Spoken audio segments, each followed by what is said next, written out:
It starts with first, then the crops fail, then the lights go out, then the riots begin. And by the time the headlines catch up, the collapse is already here. Across Asia, the signs are everywhere. Dry riverbeds where there used to be lifelines, fields turning to dust, hydropower grids shutting down, blackouts, food lines, empty taps. China is running out of water, India is running out of wheat, Southeast Asia is choking on its own heat. This isn't some isolated crisis, this is the beginning of something bigger, the breakdown of a continent holding over half the world's population. And it's all happening much faster than anyone expected. Here's what most people miss. This isn't three separate problems: water, food, energy. They're all connected. When one falls, the others follow. And right now, all three are crumbling simultaneously. Let's start with the foundation, the one everything depends on: water. Asia has some of the mightiest rivers on Earth: the Ganges, the Yangtze, the Mekong.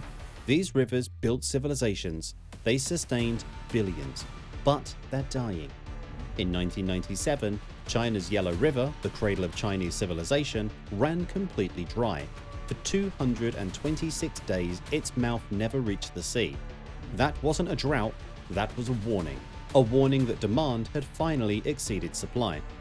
China responded with one of the most ambitious engineering projects in human history: the South-North Water Transfer Project. Hundreds of miles and canals and pipelines now divert tens of billions of cubic meters from the wet south to the thirsty north every single year. The fact that such a massive effort is even necessary tells you everything. Northern China, including Beijing, simply doesn't have enough water to survive on its own. Beijing's aquifers have been hemorrhaging for decades. Water levels beneath the capital fell by 1 to 2 meters every single year through the early 2000s. The city had no choice but to close wells and become dependent on water piped in from other regions hundreds of miles away. Think about that. The capital of the world's second largest economy can't sustain itself on local water. And it's getting worse. The same pattern plays out across Asia. In Central Asia, the Aral Sea, once the world's fourth largest inland lake, was systematically drained by Soviet-era irrigation schemes. They diverted entire rivers to grow cotton in the desert. Within decades, the Aral Sea lost over 90% of its volume. Fishing towns that once thrived on the shore now sit miles from any water. The exposed seabed turned into a toxic desert. Salt-laden dust storms now poison the region. An entire sea gone. That's not ancient history, that happened in living memory. And it's a preview of what's coming for other parts in Asia if water management doesn't change. Beneath the surface, the crisis is even more severe. Asia's groundwater, the vast underground reserves built up over millennia, is being pumped dry at a staggering rate. India, China, Pakistan, Bangladesh, and Nepal together extract more than half of the groundwater used on Earth. Nearly half. In India's Punjab, water tables are dropping by several meters every decade. Wells that used to hit water at 20 feet now drill down to 200 feet. Some have gone dry. Pakistan faces the same nightmare. The Indus River Basin, which feeds the country's entire agricultural heartland, is being drained from above and below, and when the wells run dry, there's no backup plan. But it's not just overuse. Even where water exists, it's often unusable. In China, decades of industrialization left a toxic legacy. Government surveys found 70% of rivers and lakes polluted. 1/5 of surface water was so contaminated it couldn't be used for agriculture or drinking. Some rivers are biologically dead. No fish, no life, just poison. India tells the same story. All 14 major rivers are heavily polluted. Delhi alone dumps more than 800 million litres of untreated sewage into the Yamuna daily. That's not a typo. 800 million litres every day. And here's the economic toll. Water shortages in Chinese cities cost $11.2 billion annually in lost industrial output. Add health costs from pollution, and the figure climbs past $15 billion annually. For India, projections suggest water demand could double supply by 2030. That's a 50% gap between what's needed and what exists. Then there's the geopolitical powder keg. The Himalayan glaciers feed Asia's major rivers: the Indus, Ganges, Brahmaputra, Mekong, Yangtze. Nearly 2 billion people across 10 countries depend on water from these glaciers. Scientists warn that by 2100, 1/3 to 2/3 of Himalayan ice could vanish. In the short term, accelerated melting causes floods and landslides. Long term, rivers run dry during critical seasons when water is needed most. Communities downstream are seeing the changes: higher spring flows from faster melting, then unexpected shortages later in the year when the ice would normally sustain flows is gone. When the water towers of Asia empty, the results will be catastrophic: less irrigation, less drinking water, less hydropower, and potentially cross-border wars. Which brings us to the powder keg. Rivers don't respect borders. The Indus River flows from India into Pakistan. The Ganges River from India into Bangladesh.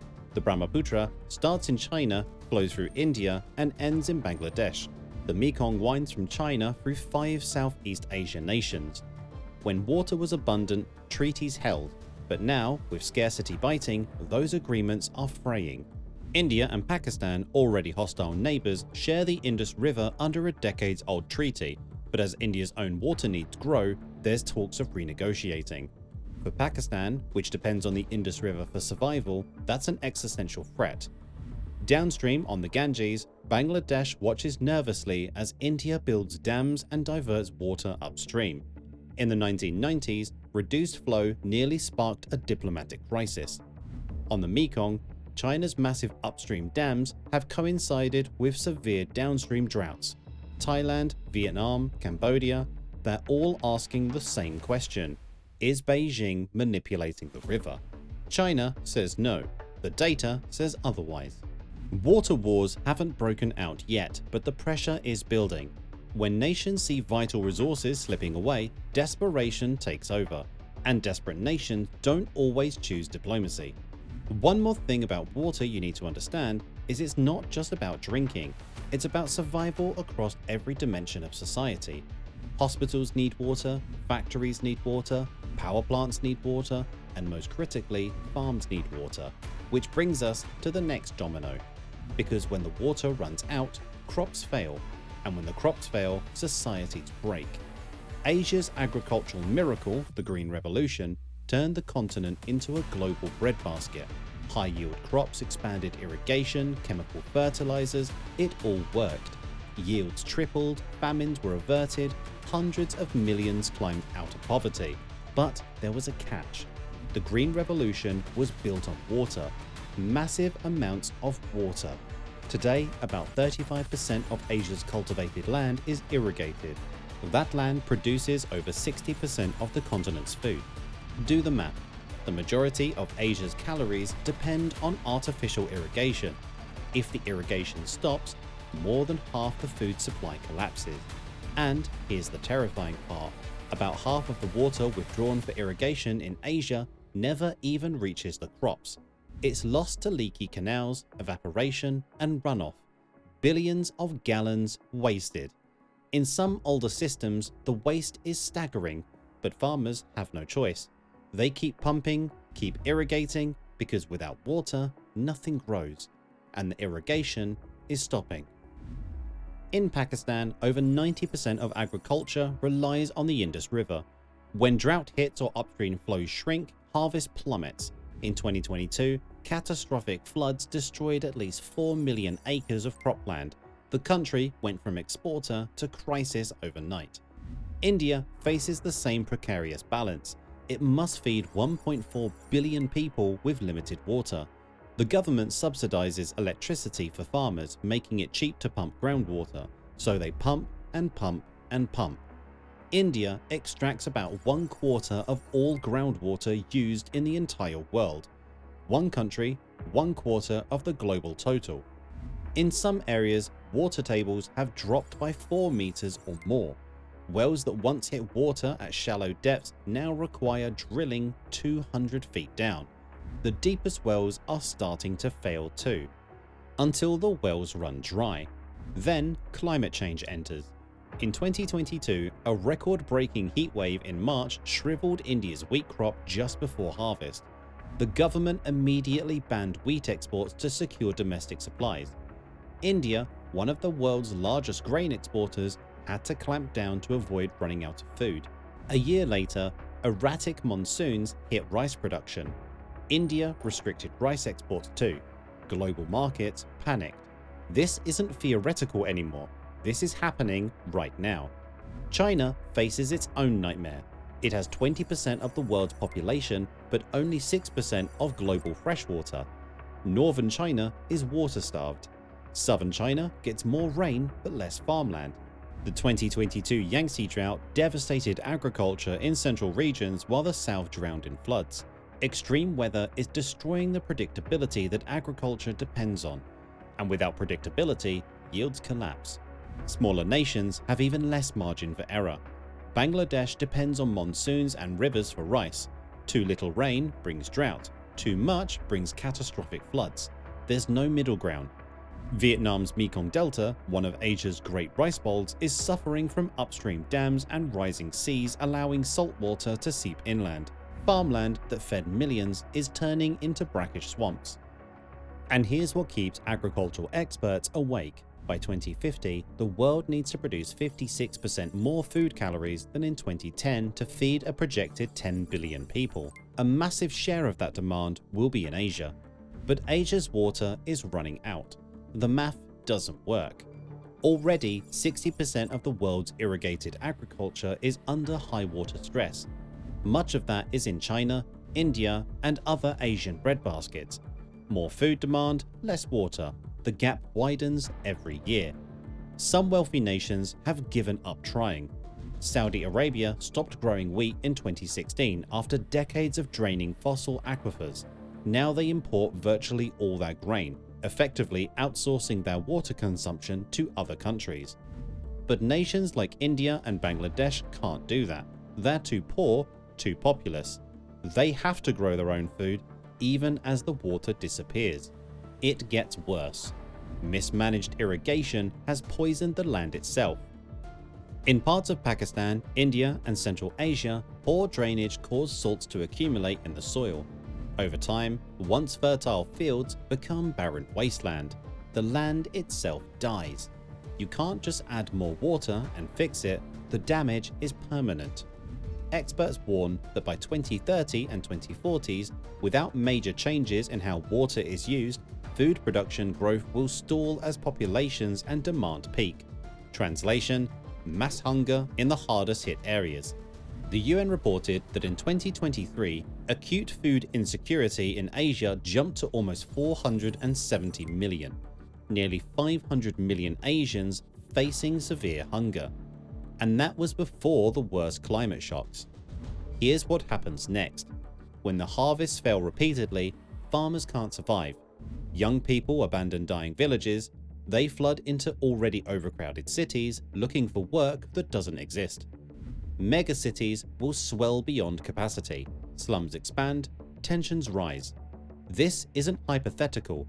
Asia's urban population is exploding. Cities like Delhi, Karachi, Dhaka, already bursting with tens of millions, absorb wave after wave of rural migrants. Infrastructures can't keep up. Water systems strain, sanitation collapses, disease spreads. And these aren't just economic migrants, they're climate refugees, fleeing lands that can no longer support life. Bangladesh is projected to produce tens of millions of climate refugees as sea levels rise and freshwater disappears from coastal areas. Where do they go? India doesn't want them. Neither does anyone else. Some countries in Southeast Asia and South Asia have youth bulges, massive young populations entering job markets that are already saturated. Add food insecurity and water scarcity into that mix and you have a recipe for explosive unrest. Young, jobless, hungry people have historically been the fuel for revolutions. When people can't eat, they move. When they can't move, they fight. History proves it. High food prices and crop failures helped trigger the Arab Spring uprisings in the Middle East. Riots, government collapses, civil wars. Syria's devastating civil war had many causes, But one major factor was a brutal multi-year drought from 2007 to 2010 that decimated farms, displaced rural families into cities, and created unbearable social pressure. When the conflict erupted, the lack of water and food made everything infinitely worse. Asia hasn't seen that scale of breakdown yet, but the ingredients are all there. Youth bulges in South Asia and the Middle East, millions of young people entering job markets that can't employ them, rising food prices, water shortages, governments under pressure.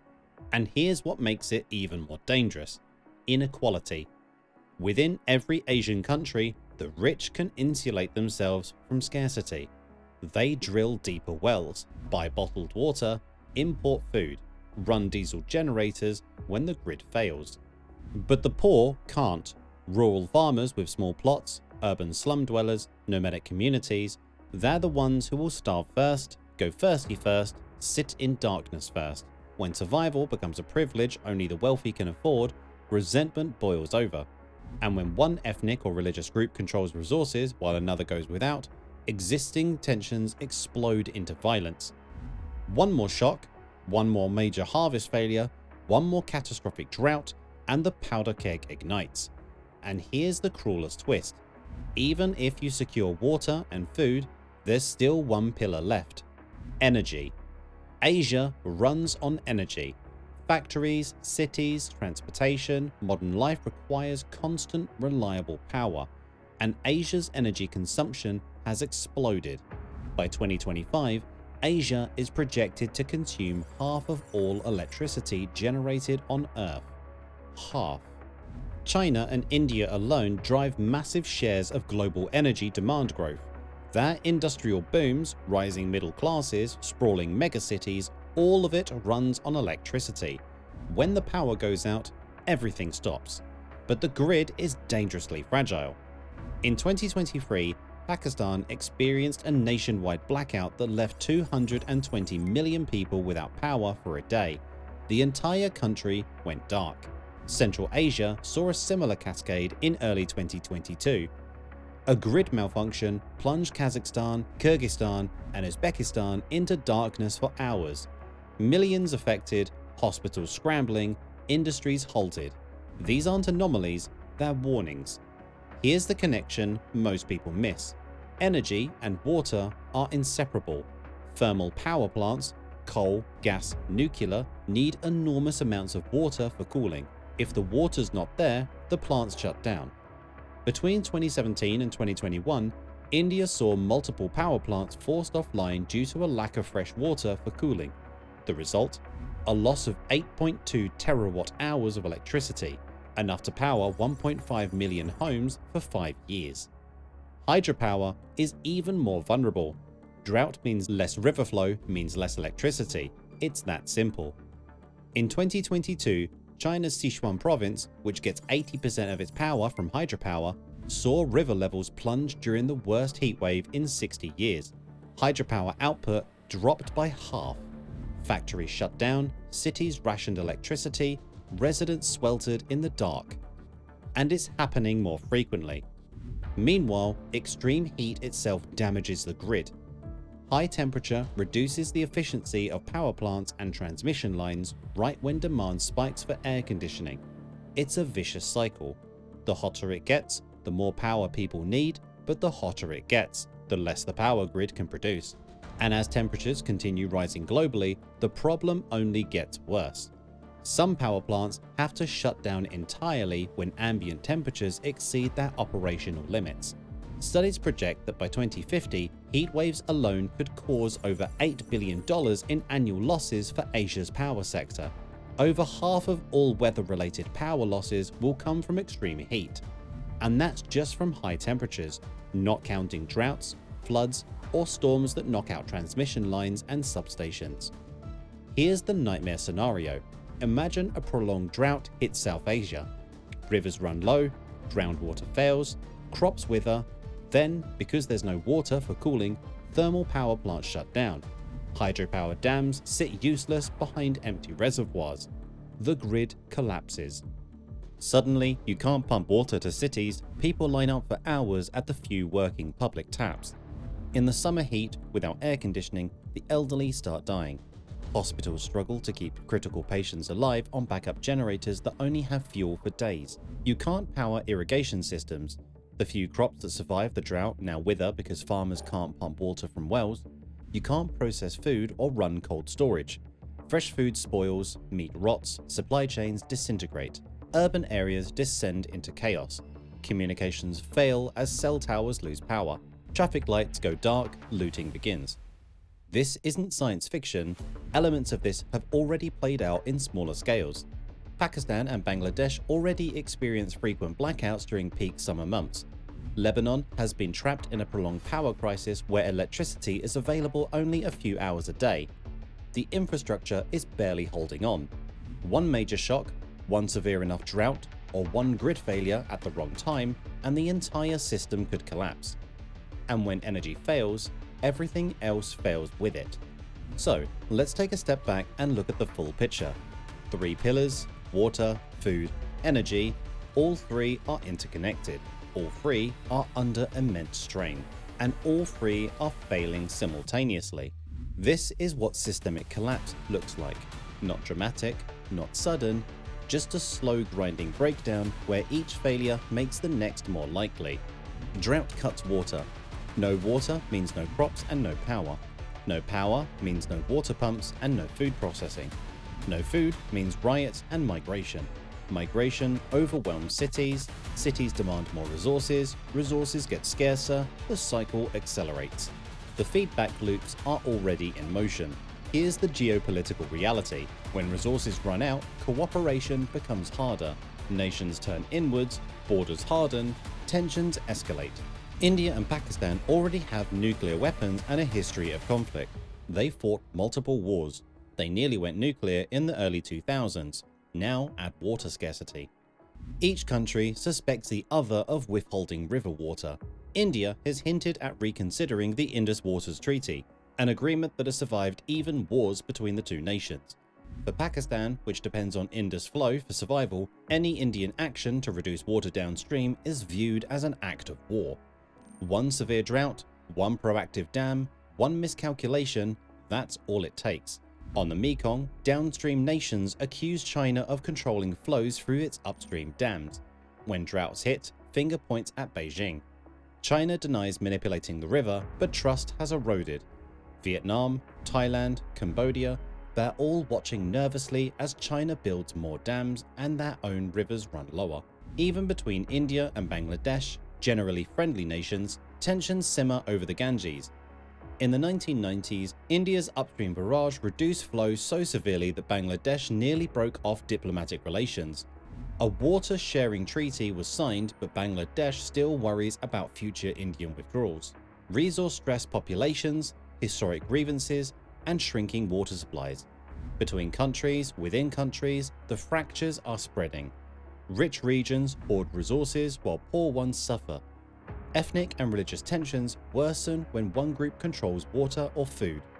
In India, disputes between states over river allocations have sparked protests and riots. In Iran, farmers have taken to the streets over water mismanagement. When people are desperate, when they're thirsty, hungry, and powerless, they become unpredictable. And unpredictable populations make governments nervous. Some analysts warn that the next major wars won't be fought over oil, they'll be fought over water. Water wars remain rare historically, but that's because water was abundant enough to share. When scarcity becomes severe, when survival is on the line, all bets are off. So, is Asia doomed? Not necessarily. The trajectory is alarming, but it's not set in stone. The pressures are real, the physics of climate change, the arithmetic of population and resources. If current trends continue, breakdown seems almost inevitable in parts of Asia. But trends can change, policies can adapt, technology can help. The question is whether changes happen fast enough, whether nations choose cooperation over conflict. Because here's the truth, these problems are solvable. Water scarcity can be addressed with better management, modern irrigation, recycling, and desalination. Food security can improve with drought-resistant crops, smarter farming, and reduced waste. Energy grids can be strengthened with renewables, better storage, and resilient infrastructure. The solutions exist. But implementing them at scale across dozens of countries affecting billions requires political will, massive investment, and international cooperation. And right now, the world moves too slowly. Asia stands at a crossroads. One path leads to adaptation, innovation, survival. The other leads to a breakdown of systems supporting nearly half of humanity. The cracks are already visible. Rivers dying, harvests failing, grids collapsing, societies fracturing, but the continent isn't broken yet. But it is bending under the strain. And if it breaks, the consequences won't stay in Asia. Global food prices will spike. Refugee crisis will spill across borders. Geopolitical instability will spread. This is the story of our time. The story of what happens when the essentials of life, water, food, energy, become scarce. When growth and demand finally exceed what nature provides. Asia built empires on the backs of great rivers and fertile plains. Now those rivers are drying, those plains are turning to dusts, the foundations are crumbling. The question isn't whether the crisis is real, it is. The question is what happens next. So, what do you think? Can Asia pull back from the brink, or are we watching the beginning of something unprecedented? A slow-motion collapse of the world's most populous continent? And what happens to the rest of us if Asia falls? Drop your thoughts in the comments, and if you want to stay ahead of the bigger stories shaping our world, hit subscribe. We're tracking every crack in the foundation, every warning sign the mainstream media ignores. Because the fall of nations doesn't happen overnight, it starts with first.